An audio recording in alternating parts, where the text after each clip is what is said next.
थांबा. तर हे बघा झाड आहे, हे गुलाबाचं झाड आहे. हे माझ्या मोठ्या जाऊनी लावलेलं आहे. खूप छान नाही का आहेत गुलाब येतात. तर हे बघा चिनी गुलाब इतकं मस्त लावलेलं आहे ना त्यांनी. तर बॉटलमध्ये लावलेलं आहे बघा. किती शाईन करतं आणि किती मस्त असं दिसतं. इतकं सुंदर दिसतं ना. तर हे माझ्या मोठ्या जाऊबाईंनी लावलेलं आहे. तर इथं आहे झेंडूचे फूल. आणि हे माहीत नाही मला कशाचं आहे हे. तुम्ही मला कमेंटमध्ये सांगा. हे बघा हे पण एक शोचं झाड आहे. तर चला मी तुम्हाला पलीकडे आणखीन दाखवते. माझ्या जाऊबाईंनी कुठले कुठले झाड लावलेले आहेत. तर हे बघा इथं तर इतके सुंदर झाड आहेत ना. हे आपण बाजारात विकत आणतो फुलं, पण माझ्या जाऊबाईंनी इथंच लावलेलं आहे की डायरेक्टली इथूनच तोडून डायरेक्ट आपण देवाला लावू शकतो. वेणी पण करतात ह्या फुलांची.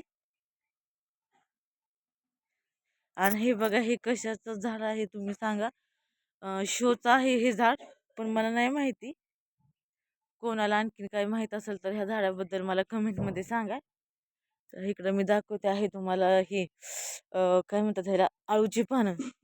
मस्त अशी ताजी ताजी घ्यायची, स्वच्छ धुवायची, ताजी ताजी तोडून आणि आळूच्या वड्या काही काही बनवतात.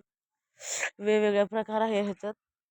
तर मी तुम्हाला दाखवते. मी एक टेरिसवरचं तुम्हाला दाखवले होते की हे मी माझ्या टेरिसवर दाखवले होते की माझं छोटंसं कोरफडचं झाड. पण हे बघा हे माझ्या जाऊबाईने बनवलेलं आहे. मस्त आपलं सॉरी लावलेलं आहे. तर बघा हे कसं आहे. तिकडचे कसं ते वेगळेच असतात. इकडचे नाही का कोरफड झाडांची फुलं वगैरे वेगळं, म्हणजे कसं तिकडं कधी काय येतं वगैरे नाहीये काय. माझे तर काही काही झाडं येतात आणि काही काही येतच नाहीत. पण माझ्या जाऊबाईचे येतात पटकन लावले की. हे एक गुलाबाचं झाड आहे, पण वेगळ्या प्रकारचं आहे. तर बघा नक्की तुम्ही माझ्या गावाकडचं वातावरण कसं आहे तुम्हाला आवडलं का सांगा. लाईक करा, शेअर करा, कमेंट करा. इतकं छान आणि इतकं भारी वाटतं आणि शांत शांत वाटतं सगळीकडं. तर हे लिंबाचं झाड आहे काही काही वेगवेगळे वेगवेगळे. तर तर चला परत भेटू. सबस्क्राईब केल्याशिवाय जाऊ नका. इथं कोंबड्या होत्या आधी, पण आता कोंबड्या गायब आहेत इकडच्या. हे काही बाकीचं इकडचं तिकडचं शेतामधलं लागणार आहे. तर तुम्हाला मी नंतर सांगेन. चला भेटू परत.